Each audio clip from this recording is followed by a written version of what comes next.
नमस्कार दोस्तों, आदाब, सत श्री अकाल। रेडियो प्लेबैक इंडिया के काव्य तरंग ओपन माइक कार्यक्रम में जबलपुर मध्य प्रदेश से मैं आपका दोस्त रितेश खरे हार्दिक स्वागत अभिनंदन करता हूं। जून माह की थीम है जीवन। जीवन जाने कितने रंगों से रूबरू कराता है। इसकी व्याख्या आसान नहीं। किसी के लिए है हर पल मुस्कुराहट से भरा जीवन, तो किसी के लिए है ये बस सांसों को गिनना। गुलजार साहब कहते हैं ना, सांस लेना भी कैसी आदत है, जिए जाना भी एक रवायत है। तो दोस्तों आइए सुनते हैं कवि रमेश कुमार राजकान्हा ने जिंदगी का ताना बाना किस तरह अपने शब्दों में बुना है।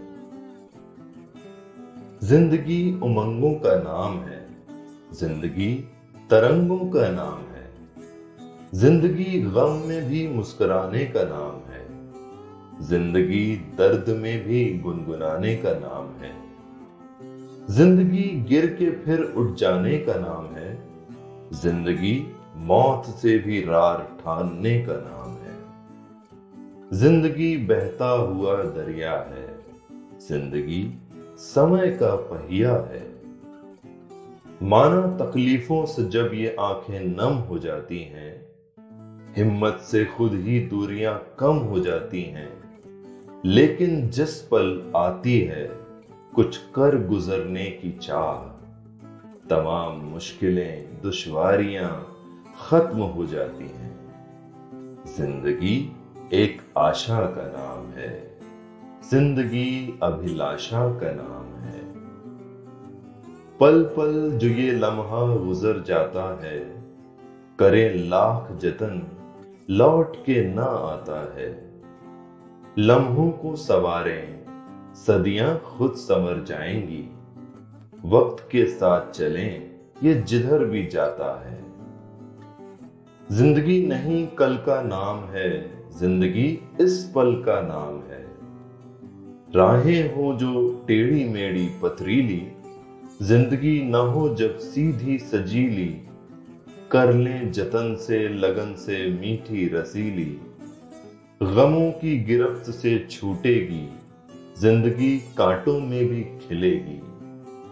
जिंदगी उमंगों तरंगों का नाम है, जिंदगी कई रंगों का नाम है। कई रंग दिखाता हुआ जीवन क्या किसी एक परिभाषा या चश्मे से देखा जा सकता है? दोस्तों, यथार्थ हकीकत की सख्त नजर से देखें तो मंजर कुछ यूं दिखाई देगा जो कवियत्री शायरा अलका शरर ने इस कविता में दर्शाया है। हर 100 साल बाद महामारी के गुजरने के उपरांत जब भी ढूंढे जाते हैं जीवन के निशान, तो मिलते हैं रात दिन के चक्र को ढोते मुर्दे, एक जिन्हें जीवन ने मौका दिया होता है आपदा को अवसर बनाने का। उनके जिस्म में मिलता है मरा हुआ जहन, संवेदनहीनता, मुख पर निर्लज्ज मुस्कान, और वो सोने चांदी के सिक्के ईश्वर को अर्पित करते हुए मांगते हैं अकूत संपदा अपनी संतानों के लिए।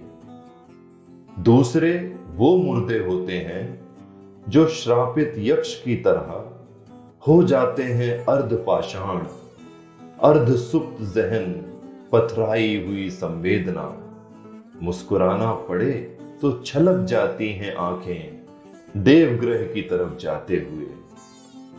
जेब में पड़ी चिल्लर पर बरबस ही कस चाटती है मुट्ठी, तो चुन लेते हैं रास्ते के किसी बागीचे से कुछ फूल, जिन्हें ईश्वर को अर्पित करके मांगते हैं कि मेरी भावी पीढ़ी का जीवन मुझसा ना हो, कल्याणम अस्तु। अब हम सब भी हो जाएंगे अर्धपाषाण या मर जाएंगे। फिर कभी किसी सदी में क्यों नहीं सबको एक एक करके बुलाया गया शव गृह में, अपनी अपनी लाश की शिनाख्त करने, ताकि आने वाली पीढ़ी के लिए सनद रहे वो तर्पण किए जाने योग मुर्दों की श्रृंखला का सिलसिला नहीं है। उनका जीवन अलग स्वतंत्र जीवन है। उनका जीवन अलग स्वतंत्र जीवन है। दोस्तों, संजीदगी हमें ठहर के सोचने पर मजबूर करती है, ताकि हम किसी मृग मरीचिका में खोए न रह जाएं। लेकिन इसका मतलब यह भी नहीं कि हमारे वजूद को अर्थ देने वाले जीवन को हम हसरत भरी निगाह से न देखें।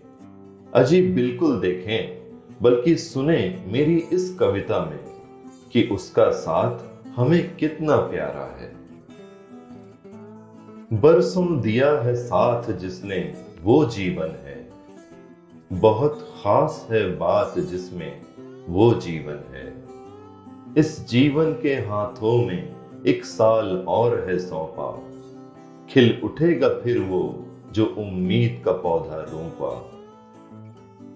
ये उम्र तो अपनी मुंह लगी सहेली है, जीवन ने हल की जब भी बनी पहेली है।